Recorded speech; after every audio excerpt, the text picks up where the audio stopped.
to throw again. Throws one over the middle. It's tipped, and it's intercepted. C.J. Mosley's got it. Runs right to the 10. 5. Touchdown. Jones has it taken away. Bradley McDougall. And he is in for a Jets touchdown. Pass over the middle in the air. Picked off. Brian Poole to the end zone. Touchdown. There goes Darnold. And Bell. He's doing it all for the Jets. And welcome back to another episode of the Cool Your Jets podcast. I'm your host, Ben Blessington, with Michael Nania as the co-host. We figured we might as well just hop into it and do a mailbag as training camp is underway. A few days now since the Jamal Adams trade, so the dust has settled. So we have a few questions about that. Actually got a lot of questions, so thank you to everybody who submitted them. Questions about that, the draft capital that Joe Douglas has, training camp. So plenty of questions to go through. Before we get to Michael and those questions, you can follow us at CYJPod on Twitter. You can follow Michael at Michael_Nania. You can find this podcast at jetsxfactor.com, which is, in my belief, the best Jets website out there. I think it's far and away. If you consider yourself a diehard Jets fan, just check it out. Try a free trial. I've really been going through the website the last few days, and I'm thoroughly impressed with the job that Robbie, Michael, Joe, all the guys that contribute there have done. So make sure you check that out at jetsxfactor.com. Michael, how you doing, man? I mean, it's a few days since the Jamal Adams emergency pod. I know you were at first pretty against trading Jamal, but we got a good capital. We broke this all down. So have you recovered as the adrenaline now passed, and how you doing in general? Yeah, I'm feeling good now. Now that all this drama has passed, we got a good package, and we can move on. It's kind of like the bridge. This is like the bridge into a new era. You know, it's like this is what officially launches us into the Joe Douglas era. Kind of moving on from Adams and all the drama associated with him, and also getting some picks that can really help Douglas establish the future. So it feels good. Camp is here. We're getting some clips of players at the facility, a lot of them with masks on. I couldn't recognize them in that one video that they posted, but we'll get there. Still lots of time. But a lot of good questions in this mailbag to get to, so I'm really looking forward to answering some of these. But we're getting there. Less than, I believe 45 days from when we're recording this to the season opener. So hopefully things go pretty smoothly. Don't get ahead of yourself. It's probably going to take me about 2 or 3 weeks to upload this podcast, so you can shorten that.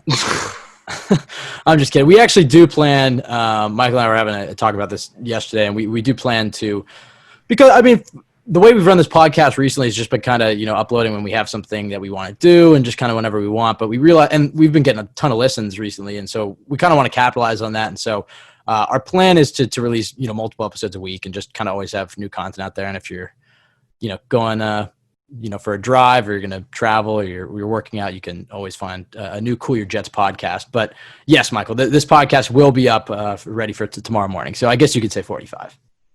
Yeah. So, hopefully, and that's on you. So if it's not, you can blame Ben. It's not my responsibility. I came up with that great intro with McDougall too. So that's on me.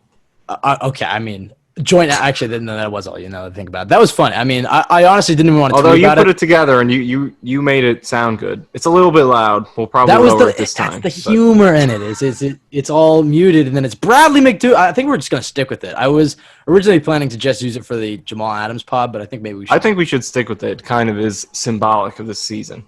It's definitely and it's an iconic video, honestly. It did pretty well on Twitter.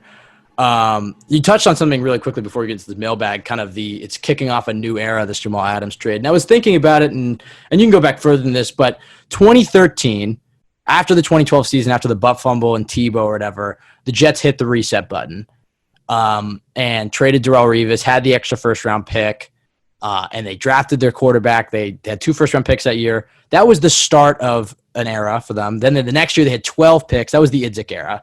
And by and large, Idzik whiffed on all of those picks. Sheldon Richardson was actually a fairly good pick, but he didn't last long here. So after 2013 and 2014, they hit the X on that rebuild, and Mac McCagnon comes in 2015, and in 1 year, which arguably wasn't the smartest strategy, but he goes in and brings all these veterans in, and kind of a Band-Aid, and the Jets succeed. They try to do it again in 2016. doesn't work, so they blow it up. So then 2017 is kind of the last era that I think we've been kind of living off of, because 2017 was when they blew it up. We had a season with McCown at quarterback, which honestly, looking back on, I don't know how we survived having like a 39-year-old bridge quarterback a whole season. Like, even though people's expectations for this year are low, considering which Jets fan you talk to, especially after this trade, I'm still excited for the season because we get to watch Sam Darnold. But I can't even remember how I was feeling going into 2017. Like, I get to watch Josh McCown. But that was kind of the kickoff to that last era, because it was 2017 Mac picks with Jamal Adams, and then 2018 you get Darnold. And then this last offseason was supposed to be the year where you put it together and you put all that money and draft picks into building around him. Mike McCagnon, big swing and miss.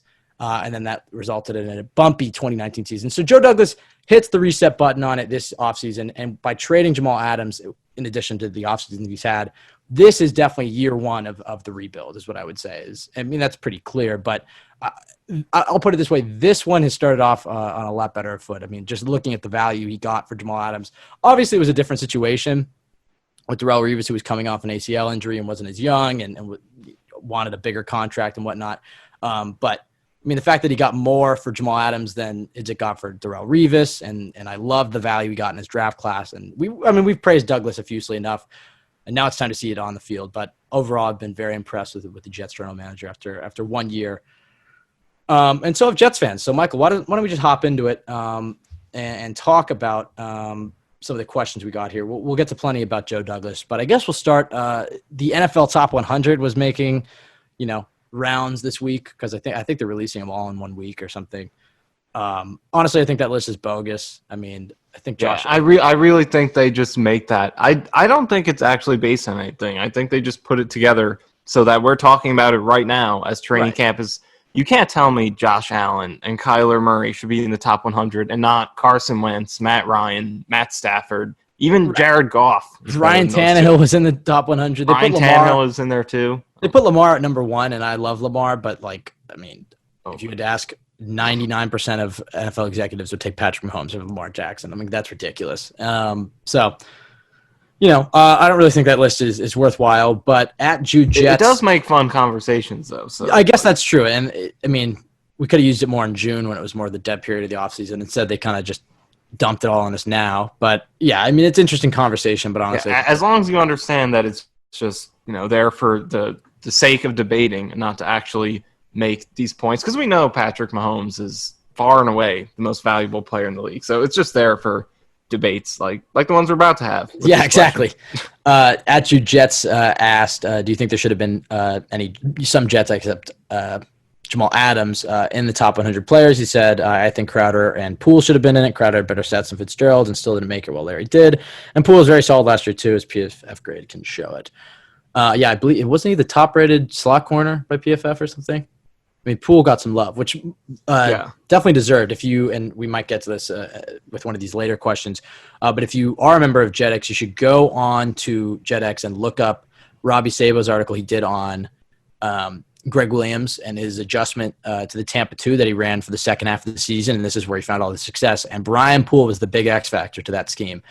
So just go check that out on Jet's X Factor. A quick plug, but yeah, I think if you're it's tough for me to throw Brian Poole in there, but I do think to the Jets, he's, especially with Jamal Adams leaving, he's probably the most important player in our defense, maybe CJ Mosley, but I don't know if he deserves top 100. And as we just said, this list isn't worth much. Sure, would I rather have Jameson Crowder over Larry Fitzgerald? Yes, but Larry Fitzgerald's a legend.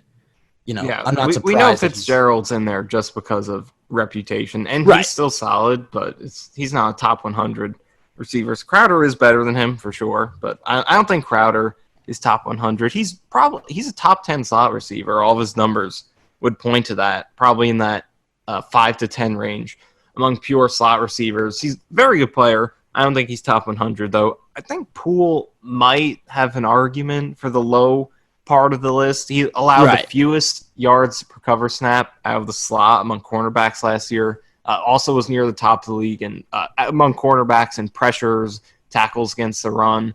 So he was really good last year, I think. And, the deal he got on the free agent market kind of goes against that. I'm still curious as to what he is due to regress just because this last season was so far from his first 3.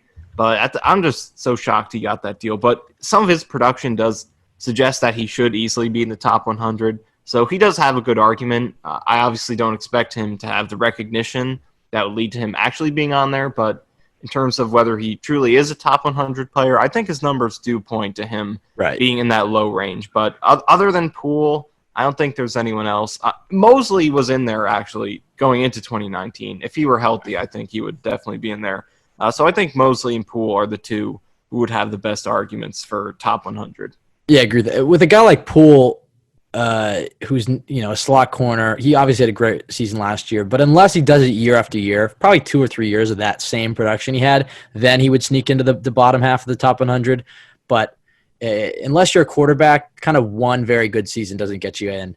You have to either be a quarterback like Ryan Tannehill and just have one very good season and get in, or if you're going to be a cornerback like Brian Poole, you have to have 7 interceptions and just ball out and get national recognition. But when you're on a bad team like the Jets and you're a slot corner, and it's not like you compiled a ton of interceptions or anything, it makes sense. And especially the contract he got was definitely reflective of that list. I mean, next year though, I think the hope would be that a guy like Sam Darnold could get in there.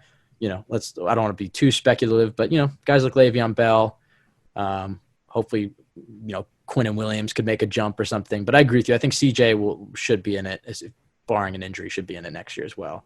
And then you're just hoping for Darnold and anybody else who can step up. At Marquise CBR 1000, he said, if Douglas is picking a new head coach, will he most likely be looking at Philly, Baltimore, Kansas City assistants? There's another head coach question right after this. I mean, look, the Jets' best case scenario this year, I know it's obvious, but a lot of Jets fans are cheering for Adam Gase to get fired and, don't think he's the right leader for the team. And look, I mean, he's given you plenty of evidence that, he struggles making adjustments. Jamal Adams came at him for not being a leader, whatever you want to believe about Jamal Adams. And his offenses since Peyton Manning haven't really been that good. But objectively for the Jets, if his job security relies on Sam Darnold, and our number one objective for the Jets this season is to have Sam Darnold break out and have a good year. And if that happens, Adam Gase is staying. The only way Adam Gase is getting fired is if Sam Darnold is bad or stays the same. There's not a scenario that I can think of, unless Sam Darnold gets injured for a few games or, some other drama happens. But there's not a scenario I can think of, especially considering the friendship between Gase and Douglas, where Darnold balls out for 30 touchdowns and, 12 interceptions like we all want to see, and Gase gets the axe. So these questions are kind of, a pessimist's view. But I understand there are a lot of Jets fans who are already sick of Gase, didn't want him in the first place, and don't believe you can win. So I guess, Michael, I'll throw this over to you. I mean, and the next one, I guess we can ask it as well, just because we can kind of answer these two at the same time. At sports_fiend asked, if Gase gets fired after the season, who are you guys' top 3 choices for a new head coach in 2021? So, Michael, I guess I'll throw it over to you. I know you said to me before the podcast you haven't looked at any head coaching candidates, but do you think that he'll be looking at some of the top-rate organizations? Do you think he'll be looking at some of the relationships he has? Do you have any names in mind? Just it's early for this question, but some Jets fans definitely think it's warranted, and I don't blame them.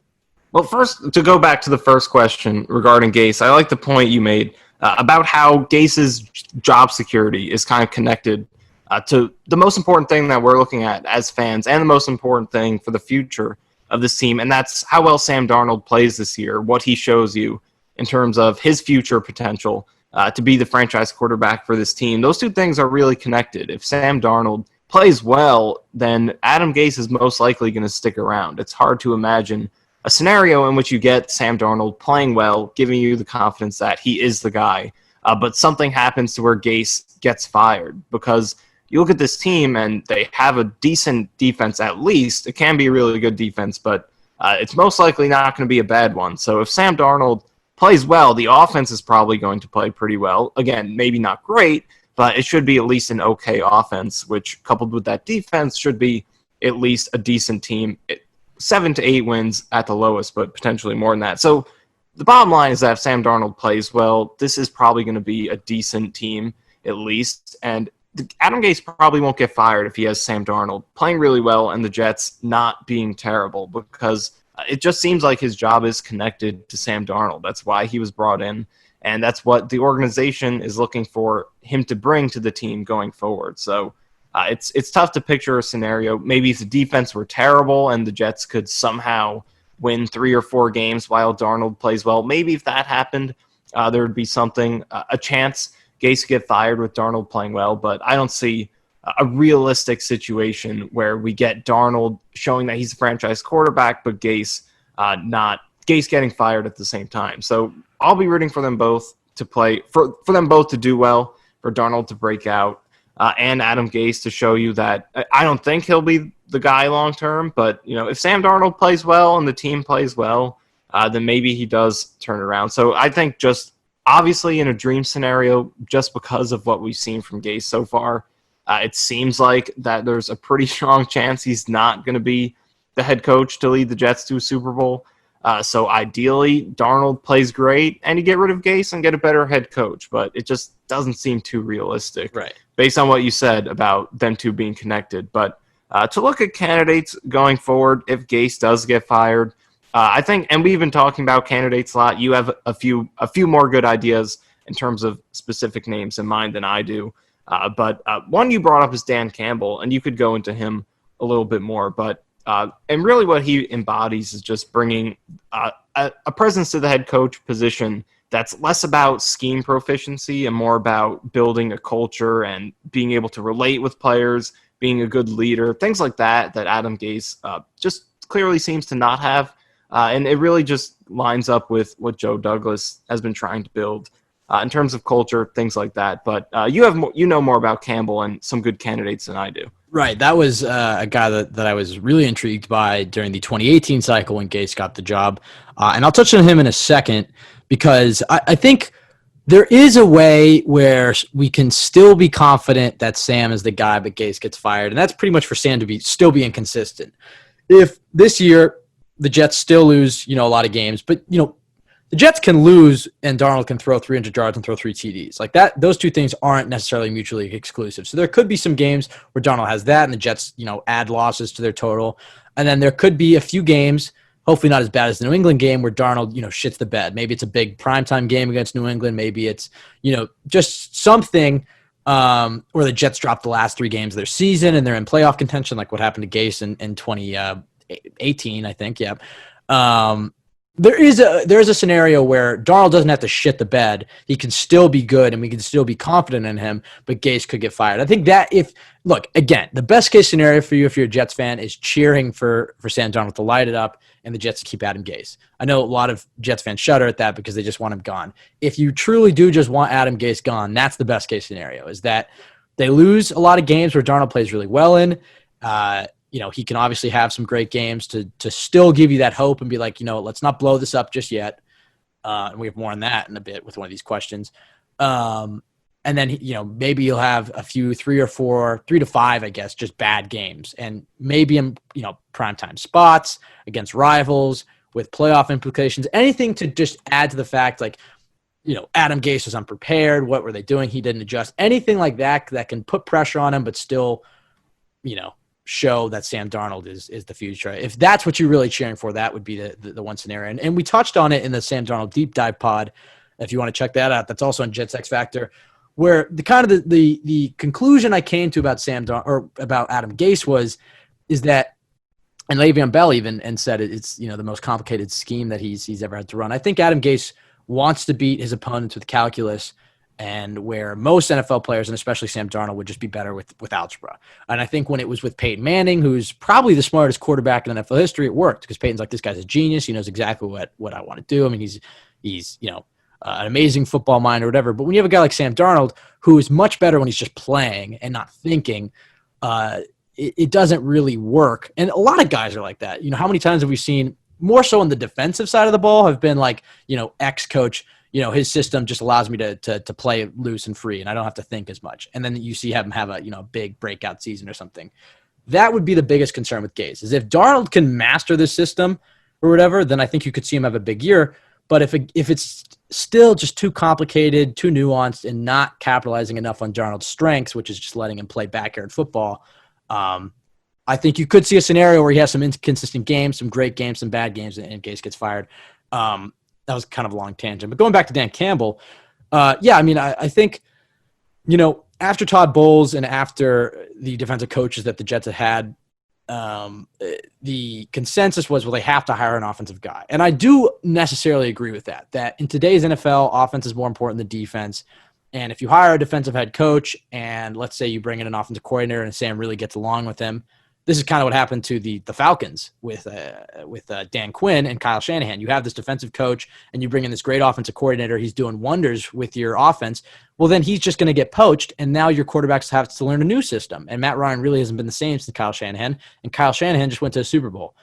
The same could theoretically work for defense, but in today's NFL, it does make more sense to hire an offensive guy. But Dan Campbell is a guy who does come from an offensive background. You may know Dan Campbell as the interim coach for the Dolphins in 2015, where he went 5-7. Don't really think of him like that because I think that already puts a bad taste in your mouth when it comes to him. But he's a guy who's a natural leader. There's a great ESPN article written about him last year where you can read where they talk about all the guys in that locker room want to run through a wall for him. Great motivator, has studied, he knew he was too raw when he was the interim head coach for the Dolphins. So he went and he's just been studying under Sean Payton. He's his lead assistant. He handles, team meetings and breakdowns and the running game. Just overall, he's a guy who would bring, be a great leader. He would build a terrific staff. And he really fits the mold of Douglas trying to build the best culture in sports. Because right now, I don't know if Adam Gase is the guy to lead the best culture in sports, but a guy like Dan Campbell certainly is. And I do think that Joe Douglas is the right guy. And going back to Adam Gase, I think Greg Williams fits that mold, but we haven't yet seen it from Adam Gase. But I think, you talked about it, how he kind of just delegates a lot of the rah-rah stuff to, either the positional guys or Greg Williams. And if the Jets offense is lighting it up, and Adam Gase is just kind of the weird, whiz kid. Like Bill Belichick's not a big rah-rah guy. It just comes down to Adam Gase. Can Sam Darnold be productive? And in the bigger sense, can your offense be, where football's heading? Can it, as Chris Johnson said, can it be a top 10 offense? If that's the case, any of that rah-rah stuff doesn't matter, and Greg Williams can do that. And I think it was Mike Tannenbaum was the guy who, because he worked with Adam. I know this is a long tangent, Michael. I'm getting back to you in a second. But Mike Tannenbaum worked with Adam Gase in Miami, and he touched on how, the public perception may be that Adam Gase doesn't make many friends or whatever in the locker room. But he said he does a really good job, away from the cameras, one-on-one building relationships with players. And that's where you see guys like Frank Gore and Alshon Jeffrey and Demaryius Thomas, et cetera.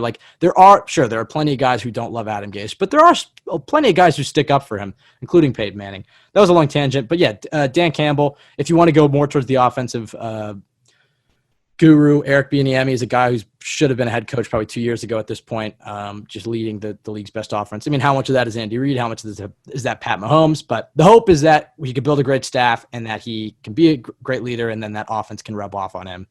Because I think a lot of the stuff they run in KC, a lot of those RPOs would fit Sam Darnold's strengths very well. So those are the two guys that I like. But look, that process is months away, and it's honestly a process that I kind of don't want to see. I mean, part of me, yeah, I agree with you, Michael, that I don't right now at this moment believe Adam Gase is the guy. But as a Jets fan, I don't want to get to that mindset right now. I want to just give Adam Gase another year. But if it doesn't go according to plan, Dan Campbell is definitely my number one guy. Love Eric Bieniemy as well. And then, any of the other guys who pop up in the coaching cycle.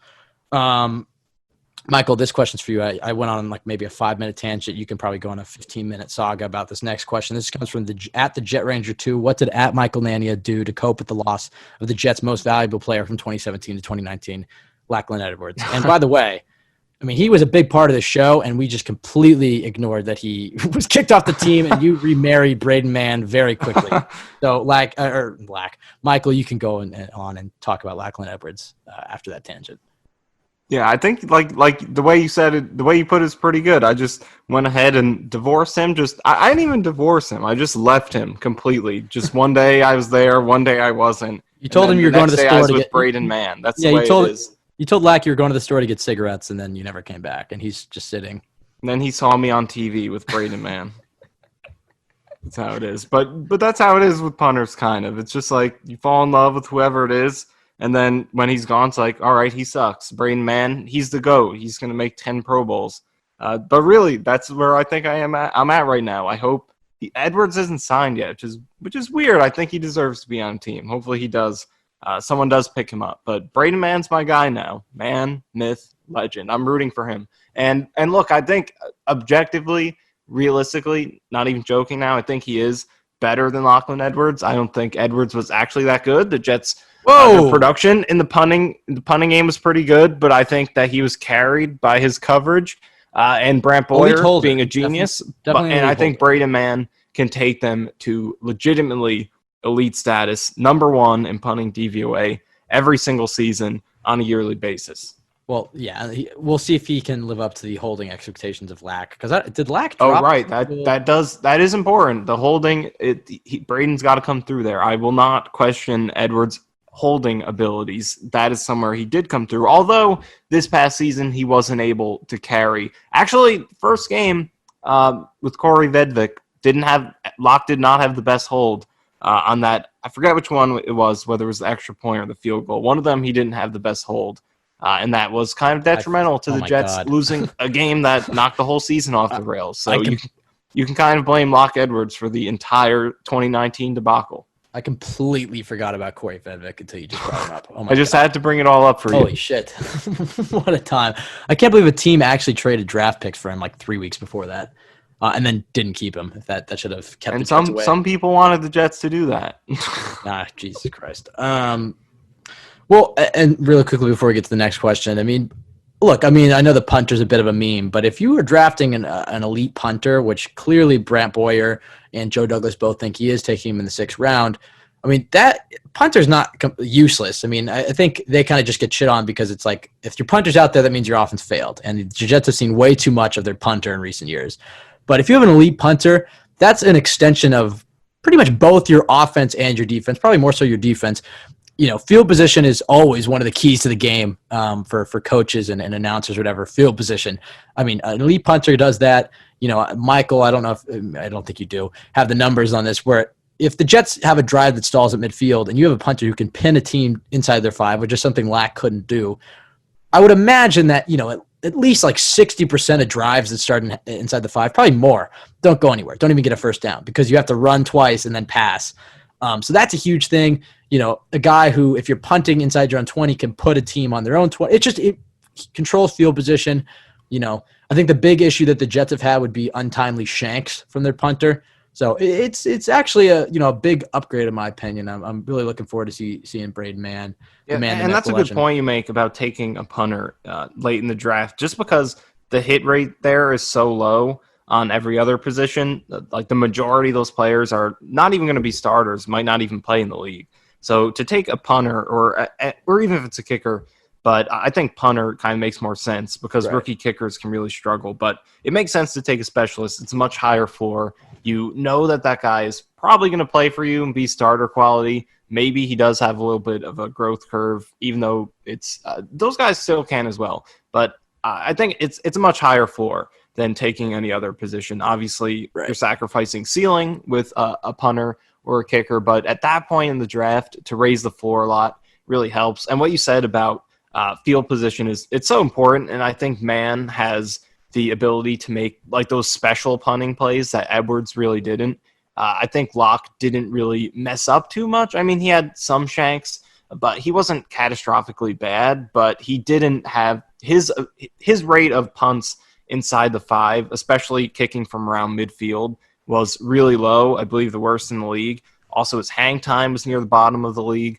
Mann has the ability to make those punts inside the 5 that can really change the game. Last year, drives, this is across the entire league, drives that started inside the team's own 5-yard line. Oh, you did scored have a touchdown only 17% of the time, field goal only 4% of the time. So 79% of the time they weren't scoring when they started inside their own 5. So it can help you so much if your punter can give you that. And just to show you how big of a difference that makes, just based on the punter's own abilities, all drives other than inside the 5-yard line. So this is all drives, including that start anywhere on the field. The average touchdown rate on those, that was much higher, 22%, and a field goal 14%. So that's 35% scoring. So just by being able to drop a punt inside the 5 instead of kicking a touchback, you can drop the other team's chances of scoring by about 15%. So that's how big of a difference a punter can make. I think Braden Mann will make a lot more plays than that than Lac Edwards. So I thank Lac a lot for the memes and his great Australian accent, but it's time to move on. That's the theme of this offseason with Joe Douglas. We're moving on. It's a new era. Is there anybody better in the business than this nerd? I mean, I completely doubted you and didn't. I was like, oh, he definitely doesn't have these punting analytics. And within like seconds, you just whipped up. I don't even know what you just said, but it sounded intriguing. But, good job with there. And I hope that answered your question, Jet Ranger. It seems like Michael Nania is quite happy with Braden Mann. And this was actually something, I know we're kind of going off these tangents, but this is something that we talked about before the show, and it goes back to Joe Douglas drafting Braden Mann, where one of the things I think I noticed from Douglas's draft class is in the earlier rounds where guys have higher floors, Joe Douglas was taking big swings, big upside guys like Mekhi Becton and Denzel Mims. He wants guys that potentially could be Hall of Famers. I know those are lofty, but or at least Pro Bowlers or longtime, potentially stars for your team. And then as the draft went on, he switched to more towards high floor guys that you're going to get in the building and can contribute. I think LaMichael Pirine is a good example of this, where he's not a guy that I think will be the Jets starting running back, in 2021 or 2022. But he's a guy that I could totally see being the next Bilal Powell, who could be on the team for 5 to 8 years as the third down running back. And I think that was kind of Joe Douglas's MO for this draft. And it's part of the reason I think he had some success with Philly in his late round drafting is he's just getting guys. He's not focused on, which is I think something Mike McCagnon tried to do, was taking this raw player who, he has these intent, you can build him up into being a star. I mean, the hit rate on that is like, Michael, you don't have these analytics, I guarantee you. It's got to be like 5% on those guys who, the Derek Jones and the Jeremy Clarks of the world. Joe Douglas is looking at, okay, can I bring a guy who's obviously high character, but, can just produce, can just bring me anything. He doesn't need to be a star for me, but can he be a key depth piece for me? Let's say you have a pick in each 7 round or whatever. You have 7 picks, whatever. Mike Buchanan strategy would be kind of trying to aim for 7 stars, which is a strategy. I mean, draft picks are just lottery picks or lottery tickets. Joe Douglas was a lot smarter with the value he was getting in each round. And he recognized, look, I can get this running back here who I know I'm very confident can be a staple for this roster for 10 years, whether it's special teams, being depth, maybe even developing into a starter. And Braden Mann is a perfect example of that. Like you just said, how many of those guys do you think selected in the 6th round are going to be starters in 10 years? Because I would reckon that Braden Mann has the highest percentage of all of them. I'm not saying, there will totally be guys in that round that are good, but I would say that Braden Mann, who does play an important position, was like the I don't want to say the safest, but at least he brought in the guy who he knew would contribute and play an important role. He made sure to get the maximum amount of value of all of his draft picks. Yeah, and it goes back to what I said earlier. Just it gives you a higher floor than the other picks just because the odds of hitting are so low. It makes sense to kind of bypass upside a little bit to feel good about giving yourself a better chance to, like LaMichael Pirine. There were other running backs there that had more exciting traits, whether it was their long speed or their elusiveness. But Pirine's just a better all-around player who was the bell cow for the Gators for a few years. He's a guy who you can plug in and is going to do a lot of things at a decent level for you. And Joe Douglas did, for the most part, he did pick James Morgan. For the most part, did kind of go with that approach in the later rounds. And it makes sense. To instead of shooting for, hopefully getting 1 star out of your 4 picks, which you're probably not going to get because it's so unlikely, but instead of shooting for that, trying to get every player to be a piece that you can build around, even if none of them are, and they could still be a star, but still just the overall approach of being safer, realizing that it's so hard to get any kind of contribution in those later rounds. So shooting for players that have a higher floor, that have a better chance of being able to help you out. Yeah, and by the way, we're on question 5, and I think we have like 20 total. So maybe I should stop going on these side tangents. But I definitely agree. We can't say enough good things about at least Joe Douglas's approach. We'll see about the execution. From @SharmPhil341, what can be done in-house to solidify the guard spots, or do you think it's solid enough? And this is something that Michael and I have talked about, I think, a few podcast episodes ago, which at this point might be like 3 months ago. Where Larry Warford got released, and we discussed, maybe the Jets could bring him in because he's a very solid guard. The thing that Connor Hughes from The Athletic is kind of pointed to is that he's not a scheme fit. Adam Gase wants athletic, fast offensive lineman that he can pull and move around in traps and zones and counters and whatnot. Larry Warford is just more of a stationary, interior offensive lineman. I would argue that he also opted out anyway a few days ago. Yes, that's true. I would argue that Brian Winters is very similar to that. But bring in a guy like Greg Van Roten. But a much worse version, I would say. Exactly. So it's like pre-opt-out, you could have theoretically dropped Brian Winters, brought in Larry Warford. But Greg Van Roten is a perfect example. I don't think he's going to be a long-term starter, at least I hope not, for the Jets. Well, I mean, unless he's dominant. But he's exactly the type of guard that I think Adam Gase is looking for. So, I'm not too worried about the guards. I do like Alex Lewis. The more I went back and watched him, my opinion of him went up because I think he had a good start to the season, and then my opinion of him went down just kind of watching the games. And I went back to watch the All-22 on NFL Game Pass, and I noticed a lot of maybe the times where I thought he was at fault. It was Jonathan Harrison, or he was having to help out Calvin Beachum, or he made some mistakes, but I think he's a solid guard. I don't think he's going to sink the whole offensive line. And he's the only returning member. So I do think it's solid enough. I do think Alex Lewis, Greg Van Roten, you have Cameron Clark who you drafted, who I don't think is going to be ready, but maybe he played. The Jets, had so many different combinations of offensive linemen. So there's a chance that Clark gets in there. I wouldn't forget Josh Andrews, who they brought him from Indianapolis. I love the depth that he brings. And then Brian Winters can come off the bench as well. So I think the guard spot's in a good enough spot. I know Alex Boone is saying that he might make a comeback, but unless Joe Douglas is interested in that, I know he talked to Kyle Long, so maybe he would be. But that Ryan Khalil experiment didn't go that well. Unless somebody gets released in the waiver wire, no, I'm pretty confident in the interior offensive line. What about you, Michael? Yeah, I'm with you. I think right now, is this the best? Is this the guard duo that you want long term? Absolutely not. They have to find two long term pieces there. But for right now, I think, like you said, there aren't really any better options. Warford would have been, but didn't seem like the Jets were interested in him, and he's off the market anyway now. So I think with this duo of Lewis and Van Roten, you have what you want for this year.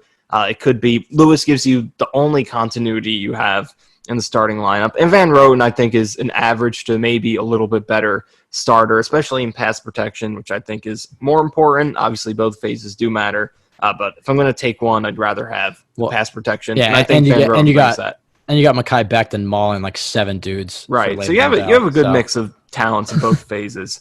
But I think the guard duo is good in terms of having two decent stopgaps. You're not looking for them to dominate. If you can get decent pass protection from those two guys, Lewis and Van Roten, that should be enough for this year, and hopefully Clark develops into develops to the point where he could take one of those guard spots over next year, and the other guard spot, if Clark can take over one of those, should be one of the top priorities next year. Maybe use one of the low first rounders on it, attack it in free agency or the trade market. That'll be at the top of the priority list. But for this year, I think this is not ideal, because I think obviously you'd rather sign Joe Thuney if he did become available. I think they definitely would have been in on that. But the way things played out, I think they did what they had to do. Get Lewis back, sign Van Roten. You have two decent veteran stopgaps who make you better right now, don't sacrifice your future, and you can improve upon going forward. Very similar question by @Dave58Big. What are your expectations for this new offensive line, and how many sacks do you think they give up this year compared to last? Michael, I do not have the offensive line analytics like you, so I'll throw this over to you at first. What are the biggest differences between last year's offensive line and this year's offensive line, and what is your expectations for this unit? Yeah, I think like we've talked about a lot, this offensive line. The number one thing you want to see is just for them to be not awful, because what they did last year, the performance level was just, it couldn't be worked around. Whether you were Sam Darnold, Le'Veon Bell, or Adam Gase, it was a very hard thing to overcome with just how bad they are. I posted a stat. By the time this podcast goes up, it'll probably be yesterday, but I posted a stat. Sam Darnold's average sack in 2019 came in 3.11 seconds after the snap. That was the fourth quickest in the league, and the only 3 quarterbacks whose sacks came quicker than him were Matt Ryan, Tom Brady, and who was the other one? I forget who it was, but it was 3 quarterbacks, and they were Jared Goff, Ryan, Brady, and Goff.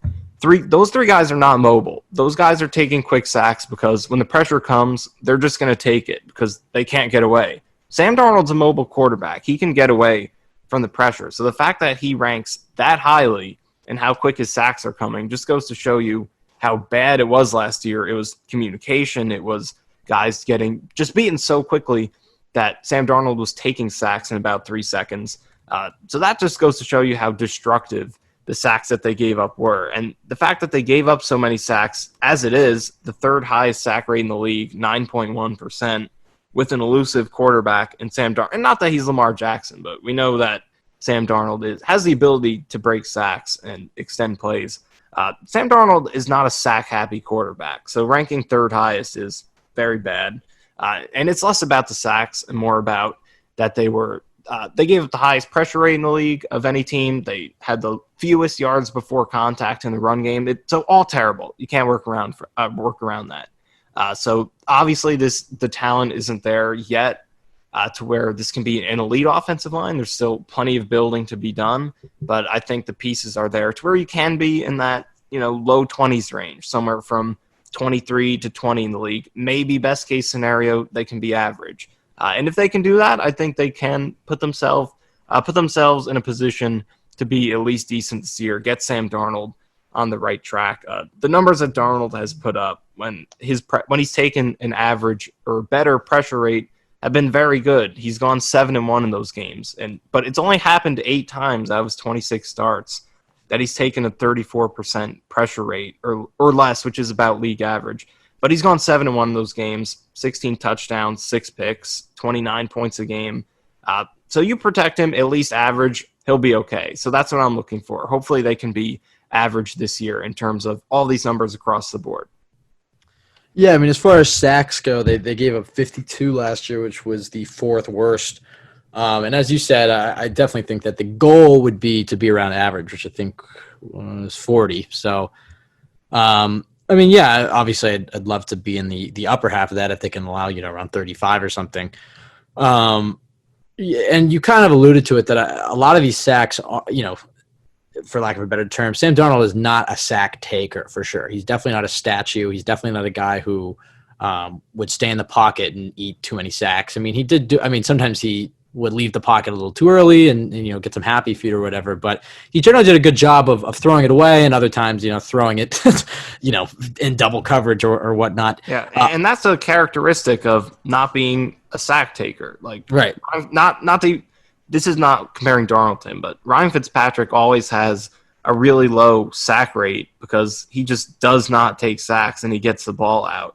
Right. And Sam Darnold's kind of like that. I'm not saying, again, that he's Fitzpatrick, but mentality-wise, that Darnold is aggressive in that way, that he'd rather take an aggressive shot than take a sack. So right. The fact that you gave up so many sacks with that kind of quarterback shows you how bad they were. And he's also been fairly good, that I can remember, at getting the ball off at the last second, just throwing it into the dirt or throwing it out of bounds. He's had somewhere I'm like, oh, geez, okay, glad that wasn't a fumble or thrown, closer to the defensive back. But he's pretty good at just getting the ball out of his hands for an incompletion. And I do think that with Greg Van Roten and Connor McGovern, specifically, though, I know we just talked about the entire interior offensive line not being amazing. In pass protection, I think those two are going to be the biggest thing for Sam Darnold. Mekhi Becton, I do think he's going to be a very good tackle in the league. We'll see how his pass blocking is as a rookie, especially since he's not going to get a typical offseason. And same goes for George Fant, Chuma Edoga.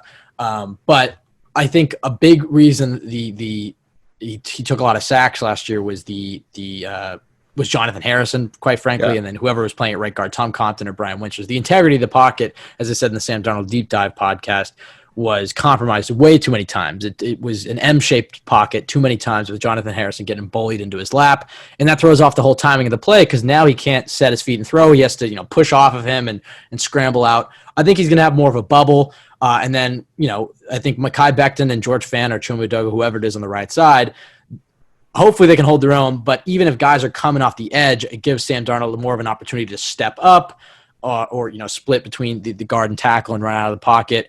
I would argue that, obviously tackles are important, and Sam Darnold's blind side is going to need to be protected by Mekhi Becton. But having a great interior offensive line when it comes to pass blocking, and I think the Jets have a good one currently, that'll definitely lead to less sacks because everything can be more avoided than it was if you're having the pocket collapse on you all the time directly in your face. Yeah, that's a great point. McGovern and Van Roten over Harrison and Winters. Winters and Compton at right guard. That's going to be huge in pass protection. Might not be dominant in the run game, and that's where long-term, especially at right guard, because I think McGovern is good enough to live out or stay the length of his contract. But long-term, you can get better with the run game. But those two guys in pass protection can do a really good job. And last year, you were as bad as any other team in the league with that right guard center combo. Yeah, I think Mekhi Becton, there's some question marks about his passing. By the way, he has showed up in terrific shape, and we'll see, how his technique is looking. There's some questions about his, pass protection technique, but his run blocking is pretty dominant. So, at least Le'Veon Bell will have one guy on that offensive line where he knows he can just run behind big number 77 and, have a few pancakes to hurdle over. Pretty excited to watch Mekhi Becton, honestly, after seeing how good a shape he is in. But yeah, I think pass protection wise, McGovern is a great pass blocking center, and Greg Van Roten is a great, or I should say, good pass blocking guard. And we'll see about George Fant, Chuma Edoga. That's a big question mark as well for the offensive line. Is how, is that going to be another Wayne Hunter situation where, maybe 4 of the 5 spots are pretty good, but if you're having one guy on that side who's just consistently getting beat, that could really screw you up. I do believe that one of Chuma Edoga or George Fant will be solid, be enough to survive, at least better than last year with Brandon Shell and, whoever else was sliding. I guess Chuma slid in there last year, but as a rookie, and then Kelvin Beachum on the left side. So overall, I'd expect the offensive line to be a lot better, which is, as you said, will help out Gase, will definitely help out Sam Darnold and also Le'Veon Bell. All right, so this concludes part 1 of the training camp kickoff mailbag for Cool Your Jets. You can follow us at CYJPod on Twitter. You can find us wherever you listen to podcasts, and you can also find us at jetsxfactor.com. Part 2 will be up Sunday morning, and then part 3 will shortly follow on Tuesday morning, so stay tuned for more. Back to throw again.